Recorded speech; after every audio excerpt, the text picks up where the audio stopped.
ಕುರಿಗಾಹಿ ಹನುಮಂತನ ಬಗ್ಗೆ ನಿಮಗೆಷ್ಟು ಗೊತ್ತು? ಹನುಮಂತ ಓದಿರುವುದೆಷ್ಟು? ಅಪ್ಪ ಅಮ್ಮನ ಹಿನ್ನೆಲೆ ಏನು? ಇವರ ಒಡಹುಟ್ಟಿದವರು ಎಷ್ಟು ಮಂದಿ? ಈವರೆಗೆ ಎಷ್ಟೆಲ್ಲ ಸಂಪಾದಿಸಿದ್ದಾರೆ ಗೊತ್ತಾ? ಸಾಲದ ಕಂತು ಕಟ್ಟೋಕು ಹನುಮಂತನ ಬಳಿ ದುಡ್ಡಿಲ್ವಾ? ಎಲ್ಲವನ್ನ ಈ ವಿಡಿಯೋದಲ್ಲಿ ಹೇಳ್ತೀವಿ.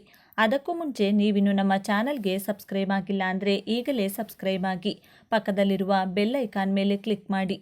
ಕುರಿಗಾಹಿ ಹನುಮಂತನ ಹುಟ್ಟು ಮತ್ತು ಬಾಲ್ಯ. ಹನುಮಂತ ಲಮಾಣಿ ಇವರು 1993ರ ಆಗಸ್ಟ್ 7ರಂದು ಜನಿಸಿದರು. ಹಾವೇರಿ ಜಿಲ್ಲೆಯ ಚಿಲ್ಲೂರು ಬಡ್ನಿ ತಾಂಡಾ ಗ್ರಾಮದ ಇವರಿಗೆ 32 ವರ್ಷ ವಯಸ್ಸಾಗಿದೆ.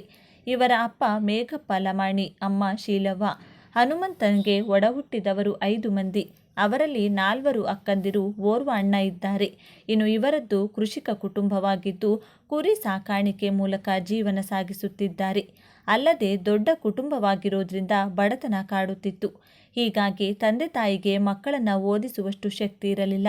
ಹೀಗಾಗಿ ಹನುಮಂತ 5ನೇ ಕ್ಲಾಸಿಗೆ ಓದು ನಿಲ್ಲಿಸಿ ಅಪ್ಪನಿಗೆ ಹೆಗಲು ಕೊಟ್ಟು ಕುರಿ ಮೇಯಿಸೋಕೆ ಶುರು ಮಾಡಿದ್ರು. ಇದಕ್ಕಾಗಿ ಹನುಮಂತನನ್ನ ಕುರಿಗಾಹಿ ಹನುಮಂತ ಅಂತಲೇ ಕರೆಯಲಾಗುತ್ತದೆ. ಕುರಿಗಾಹಿ ಹನುಮಂತ ಫೇಮಸ್ ಆಗಿದ್ದು ಹೇಗೆ? ಬಾಲ್ಯದಿಂದಲೂ ಕೃಷಿ, ಕುರಿ ಮೇಯಿಸುವ ಕೆಲಸ ಮಾಡ್ತಿದ್ದ ಹನುಮಂತ ಹಾಡುಗಾರಿಕೆಯನ್ನು ಕೂಡ ಮೈಗೂಡಿಸಿಕೊಂಡಿದ್ರು.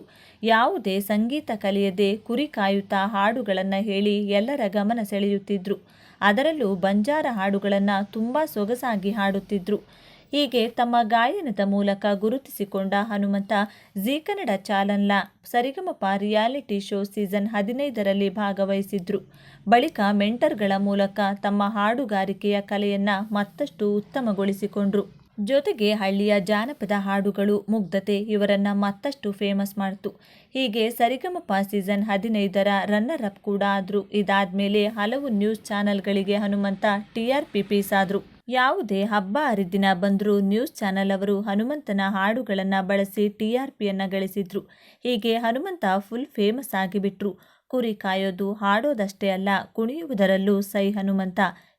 ಹನುಮಂತ ಕುಣಿಯೋದ್ರಲ್ಲೂ ಸೈ ಎನಿಸಿಕೊಂಡಿದ್ದಾರೆ. ಸರಿಗಮಪ ಬಳಿಕ dance Karnataka dance family war season 2 reality ಶೋನಲ್ಲೂ ಭಾಗವಹಿಸಿದ್ರು. ಇಲ್ಲೂ ಭರ್ಜರಿ ಪರ್ಫಾರ್ಮೆನ್ಸ್ ಕೊಟ್ಟಿದ್ದ ಹನುಮಂತ ಸೆಮಿಫೈನಲ್ ಹಂತಕ್ಕೂ ಬಂದಿದ್ರು. ಹೀಗೆ ಡ್ಯಾನ್ಸ್ ಮಾಡೋದ್ರಲ್ಲೂ ಹನುಮಂತ ಸೈ ಎನಿಸಿಕೊಂಡ್ರು. ಇಷ್ಟೇ ಅಲ್ಲ, 2023ರ ವಿಧಾನಸಭಾ ಚುನಾವಣೆ ವೇಳೆ ಹನುಮಂತ ಚುನಾವಣಾ ರಾಯಭಾರಿಯಾಗಿ ಮತದಾನದ ಜಾಗೃತಿ ಮೂಡಿಸಿದ್ರು. ಹನುಮಂತ ಸ್ಪರ್ಧಿಸಿದ ರಿಯಾಲಿಟಿ ಶೋಗಳು ಎಷ್ಟು? ಹನುಮಂತನ ಪಾಪ್ಯುಲಾರಿಟಿಯೇ ಅವರಿಗೆ ಅವಕಾಶಗಳನ್ನು ಕಲ್ಪಿಸಿಕೊಡ್ತು. ಸರಿಗಮಪ ಬಳಿಕ ಹನುಮಂತಗೆ ಒಂದರ ಹಿಂದೆ ಒಂದರಂತೆ ರಿಯಾಲಿಟಿ ಶೋಗಳ ಆಫರ್ಗಳು ಬಂದವು.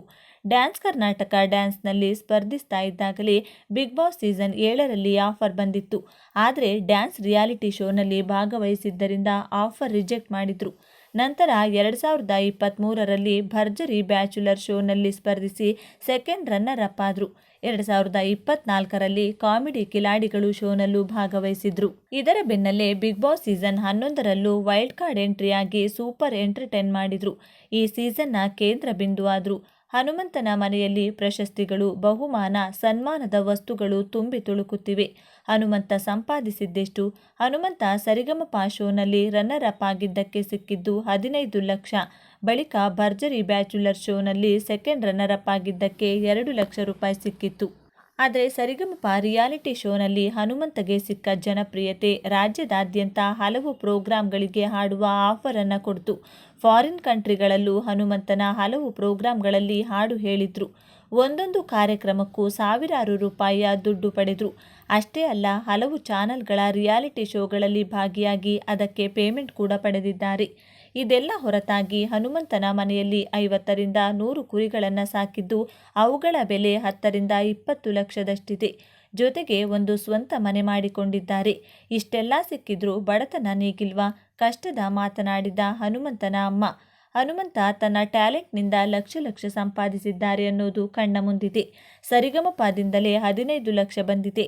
ಇದರಲ್ಲಿ ಟ್ಯಾಕ್ಸು ಅದು ಇದು ಅಂತ ಎಲ್ಲ ಕಳೆದ್ರೂ ಅರ್ಧದಷ್ಟು ದುಡ್ಡು ಹನುಮಂತನ ಕೈ ಸೇರಿದೆ.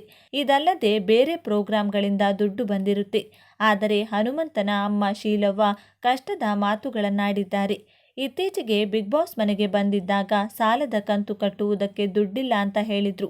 ಈ ಒಂದು ಮಾತು ಹನುಮಂತನ ಬಡತನ ಇನ್ನೂ ಹಾಗೇ ಇದೆ ಅನ್ನೋದನ್ನು ತಿಳಿಸುತ್ತದೆ. ಹನುಮಂತನದ್ದು ಹೇಳಿ ಕೇಳಿ ದೊಡ್ಡ ಕುಟುಂಬ, 4 ಹೆಣ್ಣು ಮಕ್ಕಳು. ಹನುಮಂತನ ಬೆನ್ನಿಗಿರುವಾಗ ಎಷ್ಟೇ ದುಡ್ಡಿದ್ರೂ ಸಾಲಲ್ಲ.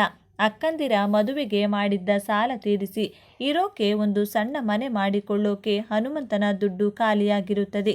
ಹೀಗಿರುವಾಗ ಸುಖ ಸುಮ್ಮನೆ ಹನುಮಂತನ ಬಳಿ ಅಷ್ಟು ದುಡ್ಡಿದೆ ಅಂತ ಆತ ಕೋಟ್ಯಾಧಿಪತಿ ಆದರೂ ಬಡವ ಅಂತ ಹೇಳ್ಕೊತಿದ್ದಾನೆ ಅಂತ ಮಾತನಾಡುವುದು ಸರಿಯಲ್ಲ ಅನ್ನೋದು ನಮ್ಮ ಅಭಿಪ್ರಾಯ.